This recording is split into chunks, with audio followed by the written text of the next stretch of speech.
Juste avant de commencer les amis, petit message pour vous dire que toutes les vidéos de cette saison vont être disponibles en podcast. Vous trouverez mon contenu disponible sur vos plateformes préférées peu de temps après la sortie sur YouTube.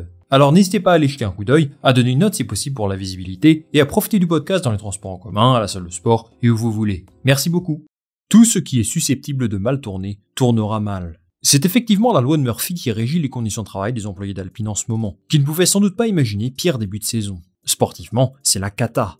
Esteban Ocon et Pierre Gasly se sont qualifiés 19e et 20e à Bahreïn, et leur rythme de course le samedi était plus proche de celui de Victor Martins que de celui de Max Verstappen. Dans les coulisses, rien ne va plus. Le directeur technique, Matt Harman, et le responsable de l'aérodynamique, Dirk De Beer, ont posé leur démission.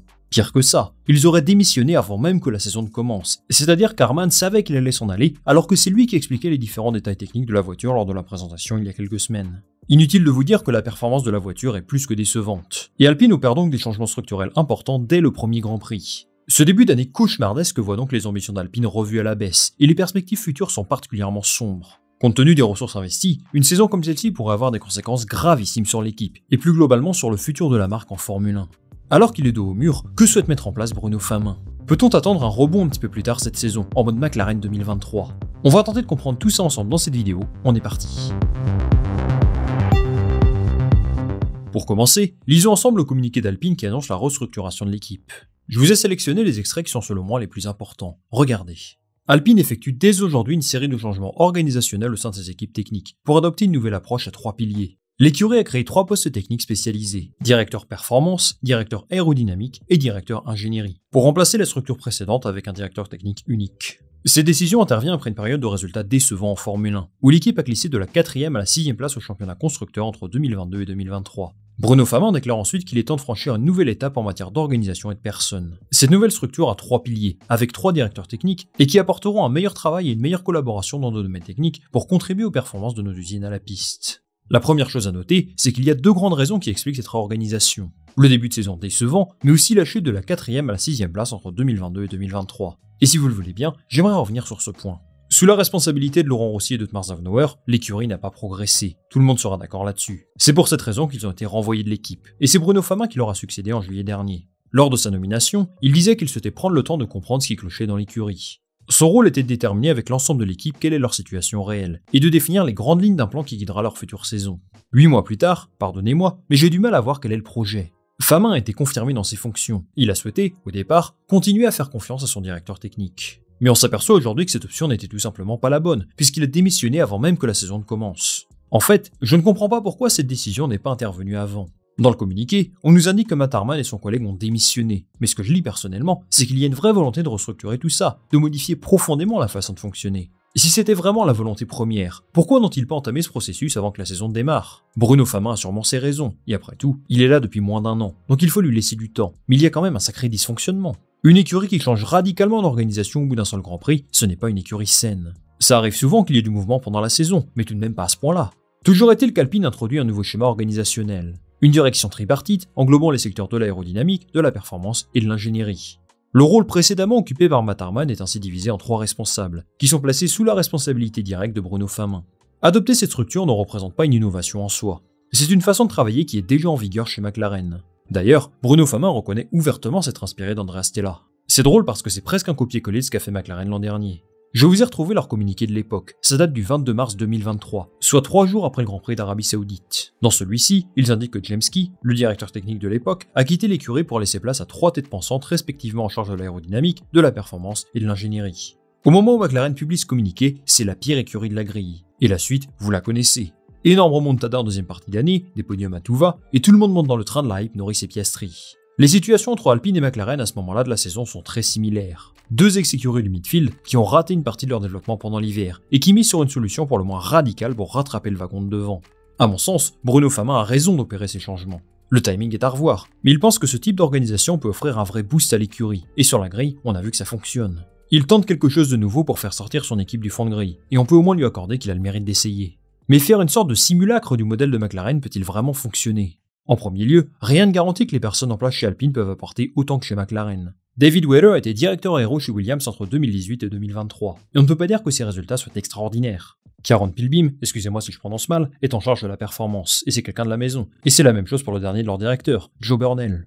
Du côté de McLaren, ils avaient par exemple annoncé le recrutement de David Sanchez, un poids lourd chez Ferrari. Là, on n'est pas exactement sur la même chose. Mais attendons de voir. Je ne connais pas suffisamment bien ces personnes et leurs résultats pour savoir si Bruno Famin a fait le bon choix.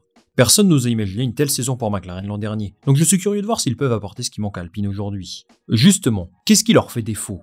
Pourquoi cette monoplace est-elle autant en galère en ce début de saison?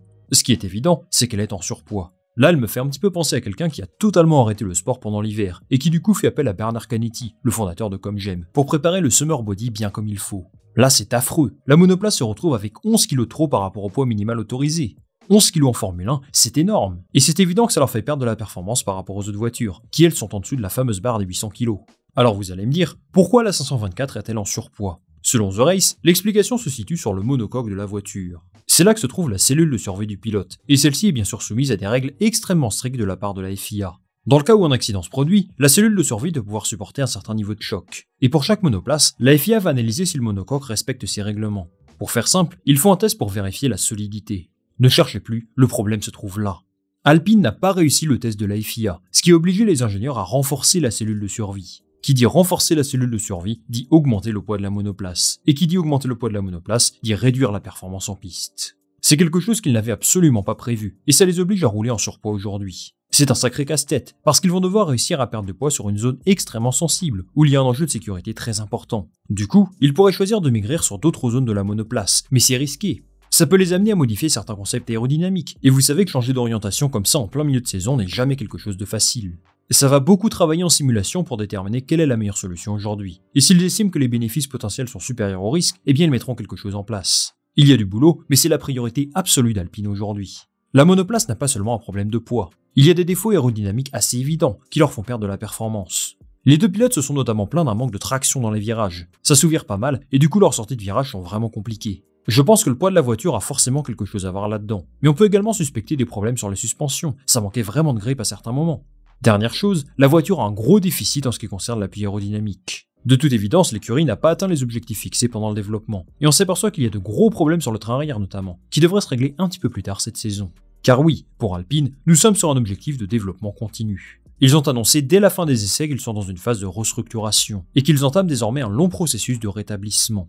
Modifier l'organisation d'une écurie de F1 est un processus très long. On ne parle pas en mois, mais en années, et à mon sens, tout ce qu'entreprend Bruno Famin actuellement est destiné à la saison 2026. De nouveaux règlements entreront en vigueur cette année-là, qui vont changer radicalement la façon de produire les monoplaces. Des réglementations différentes, qui peuvent permettre aux écuries les plus en difficulté de se remettre dans le droit chemin. C'est une stratégie audacieuse, mais qui met en avant les faiblesses actuelles de l'écurie. La dernière équipe qui a fait ça, c'est Haas en 2022. Ils ont terminé dernier du championnat l'an dernier, donc ça ne paie pas toujours. Quoi qu'il en soit, ça me semble être leur meilleure opportunité de jouer un cran plus haut. On sait qu'ils ont un gros déficit de performance moteur, qui peut être atténué en fonction des circuits et des configurations aérodynamiques, mais qui au final va limiter leurs ambitions sur le court terme. Bruno Famin a entamé la reconstruction vers 2026 et sa nouvelle génération de moteurs, et ça prouve qu'ils sont concernés par ces échéances. Pour le moment, le futur d'Alpine en Formule 1 n'est donc pas remis en question. Mais évidemment, Luca De Meo espère voir des améliorations immédiates, parce qu'une écurie de F1 ça représente de gros investissements financiers et humains, qui doivent résulter en quelque chose de plus solide. Si Alpine réussit à perdre ces quelques kilos en trop, il pourrait déjà se rapprocher un petit peu plus du milieu de tableau.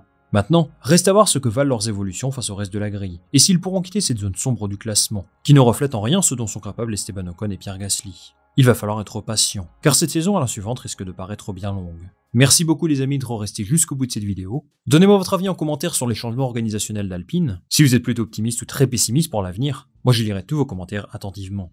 Comme d'habitude, si ce contenu vous a plu, je vous invite à liker, à partager ça autour de vous, et bien entendu à vous abonner pour me donner un maximum de visibilité. On va se retrouver très rapidement pour une nouvelle vidéo. Salut, à la prochaine.